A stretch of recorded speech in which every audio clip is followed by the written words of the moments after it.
Salut à tous, c'est François Rousseau. Si vous êtes passionné par les voitures, vous êtes au bon endroit. Continuez à regarder, on va entrer dans le vif du Le sujet. mécanisme de distribution, qui fait partie du moteur, est un système de précision de haute technologie dont le fonctionnement normal dépend de la qualité du mélange air-carburant et de ses caractéristiques quantitatives.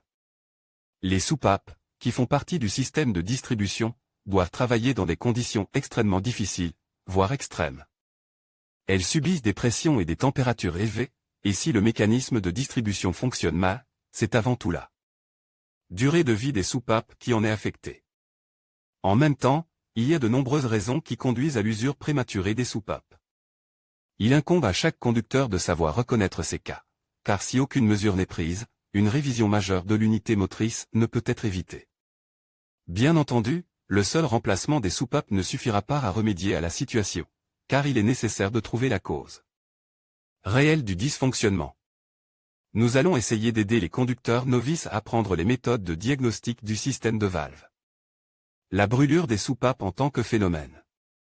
Bien sûr, le métal ne brûle pas, surtout s'il s'agit d'un alliage à haute résistance caractérisé par une excellente capacité à résister aux températures élevées.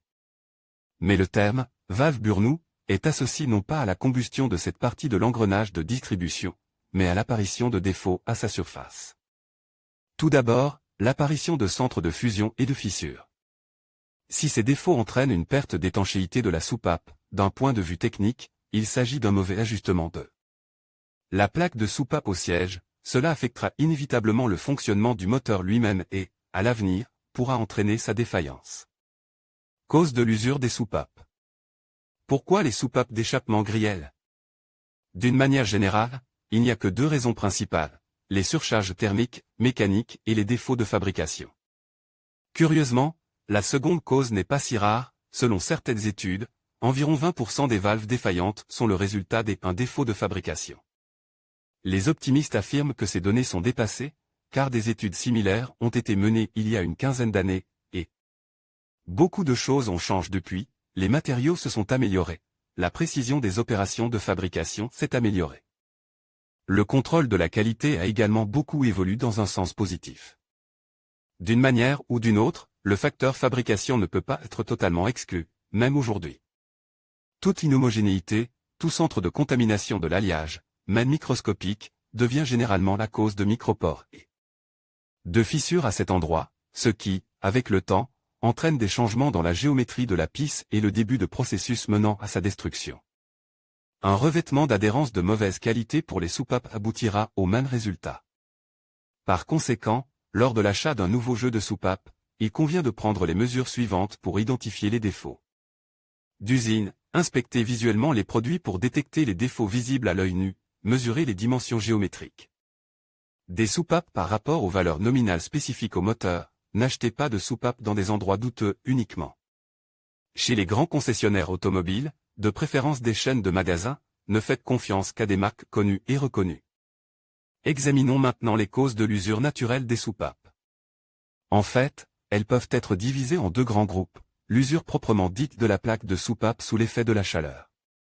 La rupture due à l'apparition de défauts mécaniques internes. Le fait est que les soupapes d'échappement sont soumises à un échauffement plus important. Les soupapes d'admission sont soumises à un refroidissement supplémentaire en raison de l'alimentation constante en carburant frais. Ce qui fait que leur température de fonctionnement est d'environ 400 degrés.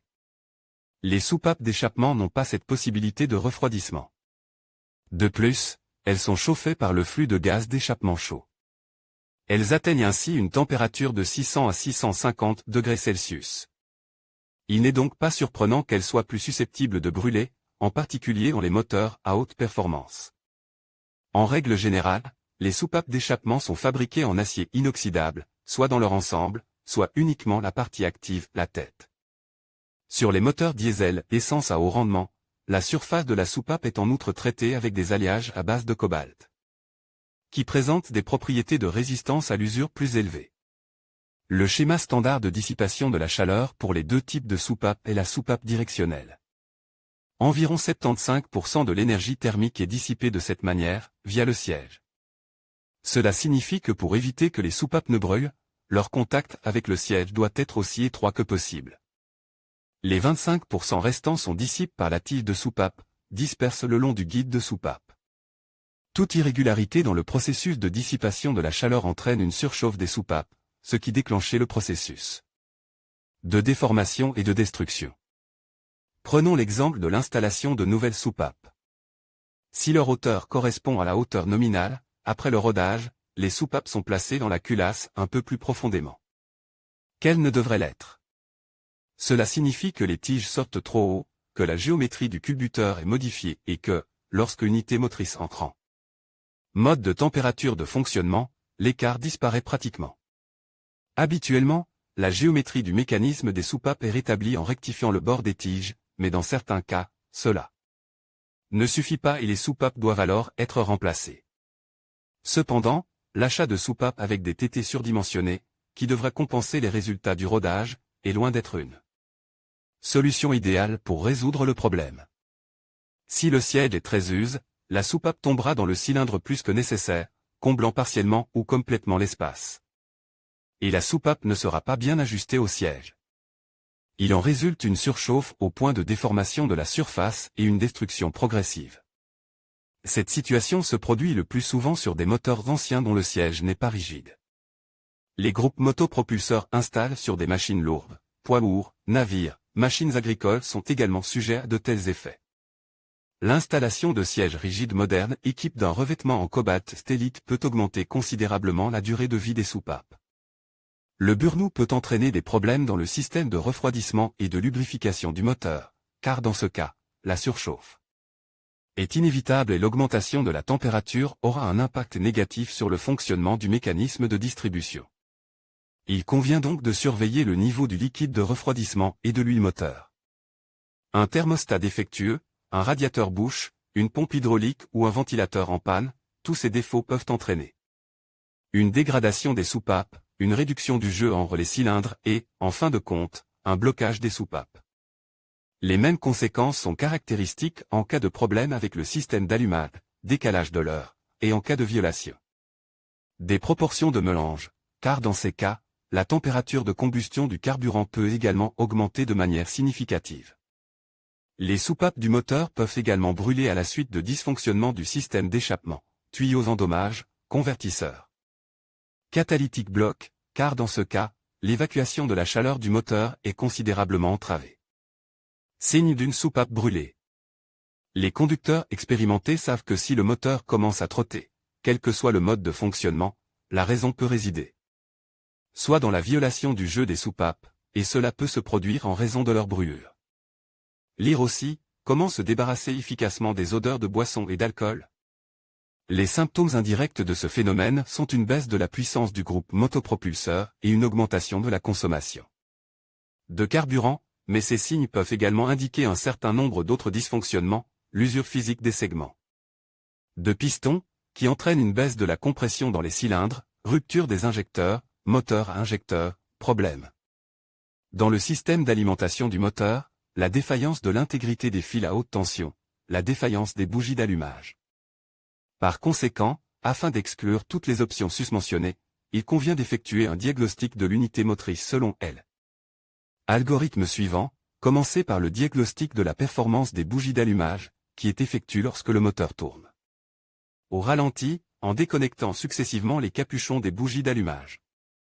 Si le moteur commence à fonctionner moins bien, le problème ne se situe pas au niveau du calage, si la stabilité de l'unité motrice n'a pas changé, il est fort probable que vous ayez trouvé un cylindre vraiment problématique, pour exclure la bougie d'allumage. Comme cause de la détérioration des performances du moteur, elle est remplacée par une bougie dont le fonctionnement est connu. Si aucune amélioration n'est constatée, le coupable n'est pas le système d'allumage et il convient de poursuivre le diagnostic de la panne. La même procédure est appliquée au fil à haute tension. Si ce contrôle ne révélait pas le problème, il est évident que la cause de la détérioration de l'unité motrice est soit la brûlure des soupapes, soit les segments, ou leur usure critique. Ces deux défauts entraînent une baisse de la compression dans le cylindre que nous avons identifié comme problématique, mais les méthodes de diagnostic superficiel visant à clarifier le diagnostic sont inapplicables ici. Il est nécessaire de mesurer le niveau de compression sur le moteur chauffe, après quoi quelques gouttes de NN sont versées dans le trou de la bougie d'allumage du cylindre qui fonctionne mal. Si, à la suite de mesures répétées de la compression, celle-ci augmente, il s'agit d'un grippage des segments de piston. Si le niveau de compression n'a pas changé, il s'agit d'un symptôme d'épuisement des soupapes. L'état de la bougie d'allumage peut être un signe supplémentaire. Si elle est sèche, sans trace d'huile moteur, cela indique un dysfonctionnement de la soupape. Dans le cas contraire, on peut parler d'une défaillance du groupe de piston, qui sera également indiquée par la fumée de couleur bleuâtre qui s'échappait du reniflard retire. Comment diagnostiquer une brûlure de soupape sans démonter le GB? En principe, la procédure de détermination de la brûlure de soupape sans démontage de la tête de bloc a été décrite ci-dessus. Il est à noter que pour les moteurs qui prévoient un réglage périodique de la commande des soupapes, son fonctionnement intempestif risque également de griller les soupapes. Les moteurs modernes sont équipés d'un système de réglage automatique de l'écart thermique, mais même dans ce cas, tout problème lié au fonctionnement des hydrocompensateurs peut également entraîner une déformation partielle de la surface des soupapes. Il convient de noter que, lors de la procédure de réglage, les soupapes trop serrées risquent d'avoir des conséquences plus graves que les soupapes insuffisamment serrées.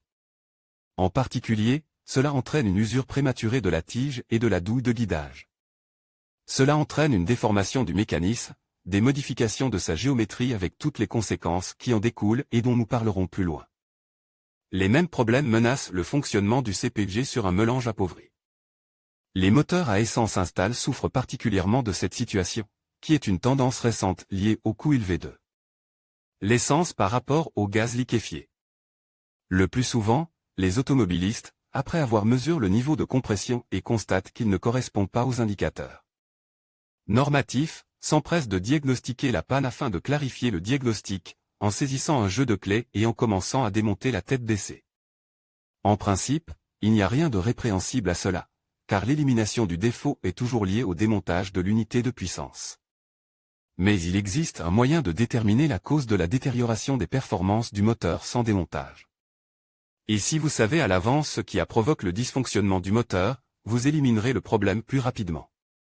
La méthode elle-même est assez simple et ne nécessite qu'une connaissance minimale de la conception du moteur. La procédure de test est donc la suivante: démarrer le moteur, laissez-le se mettre en mode de fonctionnement, débrancher le tuyau de reniflard et observer les résultats, si l'air chaud s'échappait du trou sans fumée ou avec une fumée minime, presque invisible. Le problème se situe au niveau des soupapes brûlées, dans les cas où une fumée bien distincte de consistance dense avec une teinte grise s'échappait de l'orifice, avec une odeur d'échappement clairement exprimée, il s'agit de problèmes au niveau du groupe de piston. Le plus souvent, ce sont les segments ou le piston lui-même qui sont brûlés. Ensuite, sans tenir compte de la présence ou de l'absence de fumée, dévisser la bougie d'allumage du cylindre identifie comme étant celui qui pose problème. Si le groupe de piston est en dommage, il sera huileux. S'il est sec, c'est un autre argument en faveur de problèmes de soupape. Si vous avez déterminé qu'une certaine soupape a brûlé, vous pouvez être sûr que l'état des autres n'est pas idéal non plus. Vous pouvez vous en assurer en démontant la culasse. Mais si l'état des autres soupapes est normal, vous pouvez ne changer que la soupape brûlée, mais en remplaçant obligatoirement tous les bouchons d'huile. Et, bien sûr, n'oubliez pas le rodage de la nouvelle soupape. Résoudre le problème de la brûlure de la soupape. S'il est possible d'effectuer un diagnostic relativement précis sans démonter la soupape, la réparation nécessitera un remplacement. Ce qui n'est pas possible sans un démontage partiel de l'unité motrice. Alors, que faire si la soupape a grillé et que le moteur trotte dans tous les modes et refuse de fonctionner? Le démontage du mécanisme de distribution peut différer selon le modèle du véhicule, mais en général le processus de démontage, remontage est à peu près le même. Pour commencer, il faut débrancher la borne négative de la batterie, les tuyaux et les flexibles qui alimentent l'unité de puissance. En fluide technique, démonter les fixations, le carburateur peut être touche, dévisser les bouchons. Ensuite, vous pouvez procéder à l'enlèvement du couvercle du GB en dévissant les boulons de fixation appropriés. Ensuite, la procédure se déroule dans l'ordre suivant: la courroie d'entraînement est enlevée, la poulie est démontée, dévissée.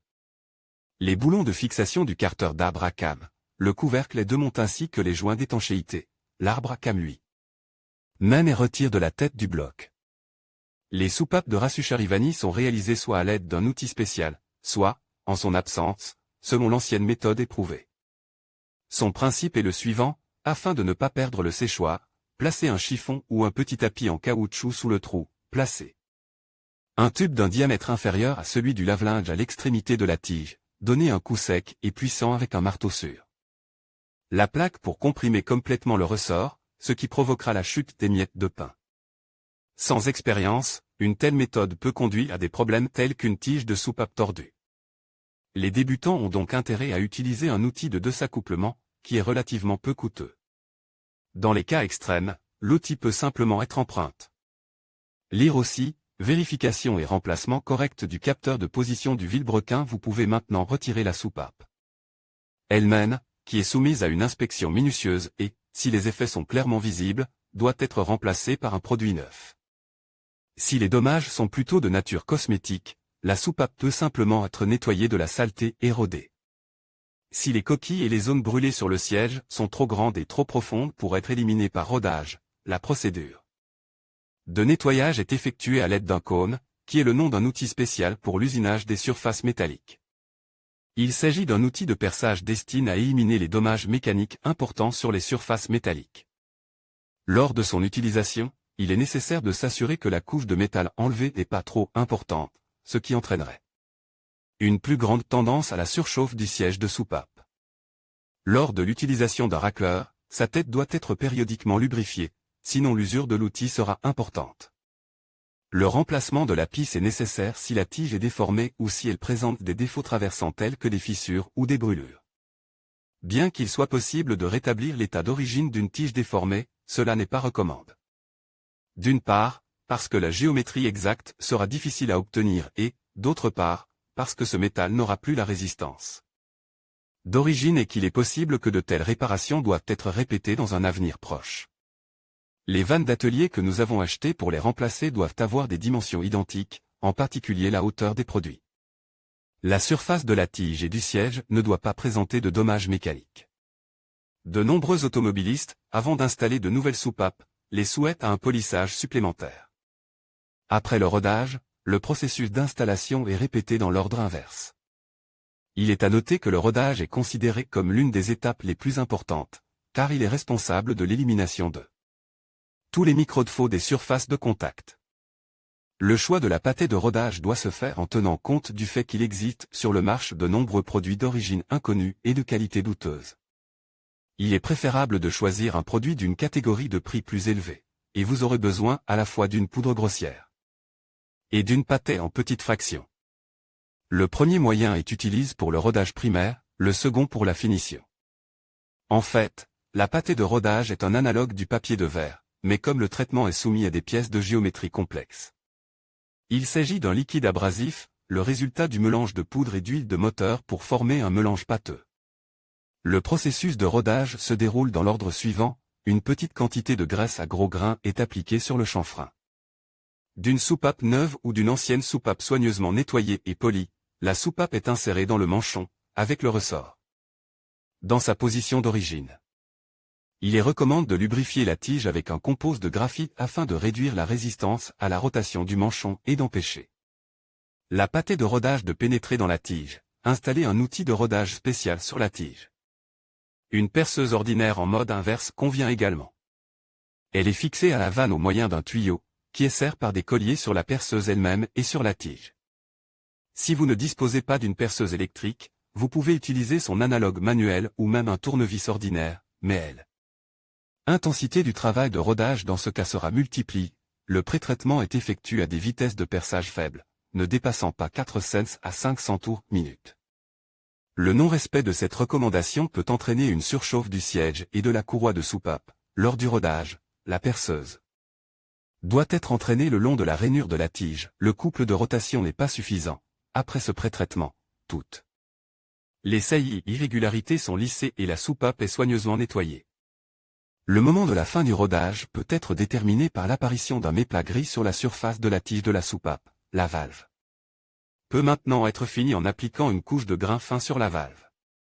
Le processus lui-même est le même que le précédent. Il s'agit d'une séquence de mouvements rotatifs et alternatifs. Il est important De nettoyer la soupape de toute saleté et, une fois le rodage terminé, d'appliquer du propre et de répéter le processus pour assurer que la soupape est bien ajustée au siège. Enfin, la dernière étape est le test d'étanchéité, qui est effectué à l'aide de paraffine. L'étape finale est le test d'étanchéité, qui est réalisé à l'aide de paraffine. Il est effectué après que la soupape a été installée dans la tête de pompe avec le ressort. Mettez la tête sur le côte et commencez à fermer la valve. Si vous versez un peu de paraffine sur le dessus, elle ne doit pas passer dans la chambre de combustion. Comme vous pouvez le constater, le remplacement des soupapes n'est pas une procédure difficile, mais elle nécessitait une grande attention. Si c'est la première fois que l'on procédait à cette opération, il est important de mémoriser l'emplacement de tous les mécanismes et de toutes les pièces pendant le démontage. Un marqueur, qui peut être utilisé pour marquer toutes les pièces en contact lors du démontage, permettra d'éviter les erreurs. Conséquences de l'usure des soupapes. Les conducteurs expérimentés connaissent la réponse à la question de savoir s'il est possible de conduire avec une valve brûlée. Dans le meilleur des cas, si vous ne prêtez pas attention au problème dès le départ, la principale conséquence de la combustion d'une soupape sera une augmentation de la consommation de carburant en raison d'une baisse de la puissance totale du moteur due à l'incapacité de fonctionnement de l'une des soupapes. Si vous continuez à ignorer les détonations du moteur, le siège de la soupape peut brûler, ce qui rend impossible le remplacement. Des soupapes, vous devrez changer la tête. Parfois, à la suite de l'effritement des soupapes, un morceau de métal brise pénétrer dans le cylindre. S'il est suffisamment gros, il est fort probable qu'il endommage le piston, voire les parois du cylindre. Dans ce dernier cas, le moteur doit être entièrement remplacé. Dans le cas d'un véhicule à gaz, la procédure de réglage des soupapes doit être effectuée beaucoup plus fréquemment, environ tous les 10 000 à 12 000 km. La raison en est que la température de combustion du mélange gaz-air est plus élevée. La procédure de réglage elle-même est plus compliquée et plus responsable. En effet, les soupapes d'échappement sont généralement légèrement comprimées lors de l'utilisation de gaz. Il suffit de les serrer un peu plus pour que la soupape commence à se bloquer et que sa combustion ne soit plus qu'une question de temps. Les appareils à essence sont plus sûrs à cet égard. Il n'est pas recommandé d'appauvrir le mélange de gaz par souci d'économie, la perte de puissance du moteur vous obligera à appuyer sur la pédale d'accélérateur avec plus d'effort que d'habitude, ce qui aura pour effet d'augmenter la consommation et de faire brûler les soupapes. Mais si le réglage de l'alimentation en carburant est effectué correctement, la puissance de l'unité motrice sera réglée à un niveau comparable au fonctionnement du moteur à essence. Les conducteurs habitués à rouler à l'essence procèdent généralement à des ajustements lorsque des bruits de détonation se font entendre. Ce qui est fondamentalement correct.